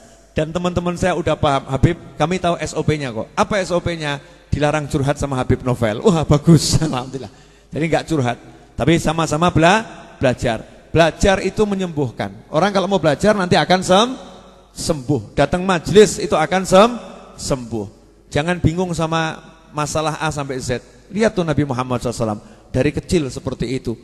Besarnya dari manusia yang luar biasa. Kamu jangan bilang itu kan Nabi Muhammad, itu Rasulullah. Selesai kalau begitu. Uswatun hasanah, suri teladan. Kita ambil teladannya. Beliau pantang menyerah SAW, beliau pantang mundur SAW, beliau maju dan menatap masa depan dengan penuh keyakinan akan janji ibunya. Fa anta mab'utsun lil anami. Kalau benar mimpi yang aku lihat, maka engkau adalah utusan untuk seluruh umat manusia. Baik untuk Mekah, Madinah maupun di luar Mekah dan Madinah, seluruh wilayah kamu akan menjadi Rasul yang diutus oleh Allah Subhanahu wa Ta'ala. Maka kita harus pede, insya Allah kita bisa ngajak orang sebanyak mungkin untuk menikmati yang nikmat halal di jalan Allah Subhanahu wa Ta'ala. Yang terakhir, mohon maaf tadi saya terlambat 30 menit. Saya janji jam 8 saya mau ceramah. Keterlambatan dikarenakan karena semir belum kering. Ya, semirnya belum kering, yaitu penyebab keterlambatan. Menunggu semir betul-betul jadi, biar nanti tampak agak ya sedikit naik sekian persen ya. Maka terjadi keterlambatan 30 menit dan itu menguntungkan karena sholawat munjiah dibaca selama 30 menit sehingga Ustadz Is tadi merasa bahagia, tidak ngajar tapi baca munjiah. Itu cita-cita yang beliau dambakan. Jelas semuanya? Nah, insyaallah yang pengen tadi kan saya singkat kajiannya ya. Yang pengen detailnya besok pagi insyaallah akan saya jelaskan lewat YouTube. Santri weekend di aula Majelis Ar-Raudhah, ruangan full AC, karpet mewah yang menyenangkan dan minuman yang asyik. Nanti kita ngobrol bersama. Yang lain gak boleh ikut ya. Yang lain cukup dari YouTube. Kita akan bermesra-mesraan. menikmati majelis bersama-sama. Jelas semuanya? Saya ini nggak mau berhenti, repot ini. Maunya ngomong tuh terus. Super terakhir. Saya minta maaf malam ini saya nggak bisa nemui tamu-tamu lama. Saya bisa nemuin cuman sebentar, insya Allah. Karena saya mau duduk di depan komputer terus mengerjakan 40, ya 40, yaitu penjelasan hadits Arba'in An-Nawawiyah. Biar bukunya cepat jadi dan manfaat. Mumpung saya lagi bergairah, ya bergairah nulis. Satu contoh. Ya satu contoh. Seringkali kita menerjemahkan innamal a'malu binniyat wa innamal likulli imrin ma nawa dengan kalimat setiap orang, setiap amal itu tergantung niatnya dan setiap orang mendapat pahala sesuai niatnya. Tapi saya tidak menerjemahkan seperti itu. Terjemahannya adalah innamal a'malu binniyat, sesungguhnya mayoritas amal itu sah kalau pakai niat. Sesungguhnya mayoritas amal itu sah kalau pakai niat, dan sesungguhnya setiap orang hanya akan mendapatkan pahala sesuai niatnya. Titik. Itu nanti bedanya banyak. Penjelasannya baca bukunya. Ya, itu kan cuman terjemahannya ya. Penjelasannya baca bukunya. Insyaallah begitu. Tertarik sama bukunya? Siapkan tabunganmu sebanyak mungkin. Ya, rogoh kocekmu selembar bisa jadi 200 halaman. Cuman satu lembar kertas jadi banyak kertas. Ya, kertasnya banyak sekali dan kertasnya jauh lebih besar. Itu namanya buku. Dan nanti saya akan buat bedah buku insyaallah Solo jelas di Majlis Ar-Raudhah ya. Kemudian di Jakarta insyaallah, di Jogja, Surabaya iya atau enggak ya? Malang, Surabaya, lihat-lihat dulu deh. Ya, lihat-lihat dulu. Bandung insyaallah ya Bandung. Minimal di sekian kota. Dan nanti ada satu saya akan buat bedah buku yang simple, sederhana. Namanya bedah buku online. Paham? Saya akan live streaming selama kurang lebih mungkin 4 sampai 5 jam.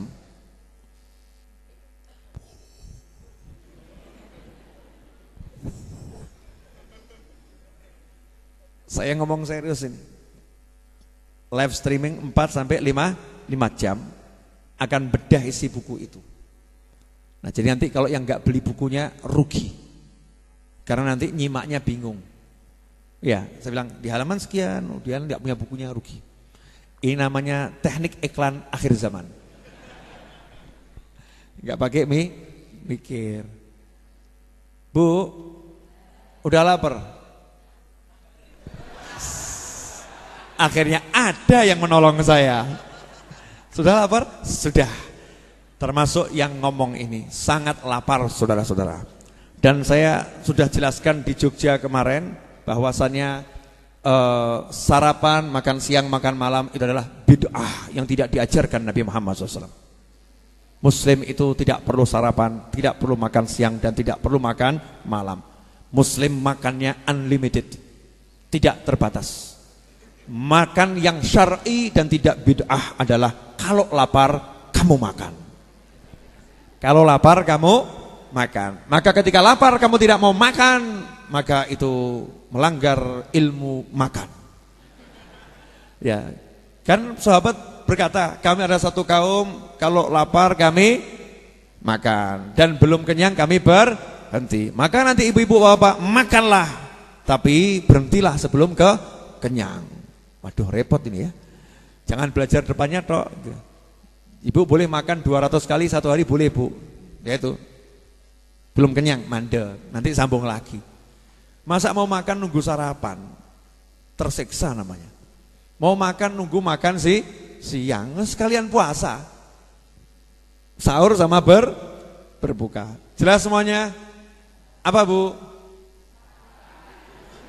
Ternyata yang jawab bapak-bapak, makan. Berarti wajah-wajah kelaparan menampakkan diri di hadapan saya. Terima kasih banyak. Dan teruntuk semua yang kirim-kirim tempe, tahu, ya, beras, molen dan lain sebagainya. Apapun itu, jazakumullah khairan. Ya, terima kasih. Itu jadi makanan untuk orang banyak. Mudah-mudahan berkah untuk semuanya. Ya, berkah untuk semuanya. Bener loh, saya nggak pengen berhenti ini. Nggak tahu kenapa ini. Apa ya? Lihat wajah saya sendiri. Loh, kok diganti? Sebentar, saya lagi menikmati wajah saya. Halo, Beb. Loh, kan enggak apa-apa tuh ya. Masa orang lain yang lihat wajah saya? Allahumma kama fahasin. Ya. Allahumma kama ahsanta khalqi fahasin khuluqi. Saya lagi bercermin ini. Ya, doa bercermin harus dibaca. Saya tadi ingat satu hal terus lupa. Jadi berarti nggak boleh diingat, nggak boleh disampaikan. Bu, dah. Jadi insya Allah setiap Jumat sampai Rabiul Tsani, khusus Jumat ya, Habib Novel akan dandan seperti ini. Jangan Jumat depan siapkan dandan terbaikmu. Yang mau pakai belangkon, pakai belangkonmu. Belangkon itu sama ini ya. Belangkon itu imamah Jawa. Niru ya, niru Nabi Muhammad SAW, tapi modelnya dibuat. Nah ini belangkon ya, boleh pinjam? Nah, lihat.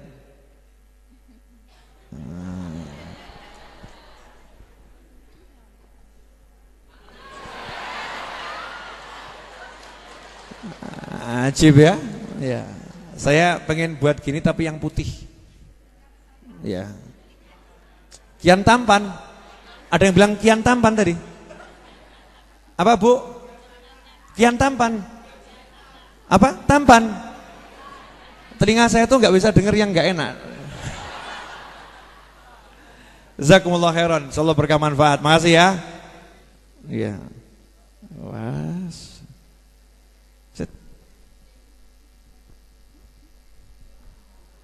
Itu namanya ilmu melepaskan mumet.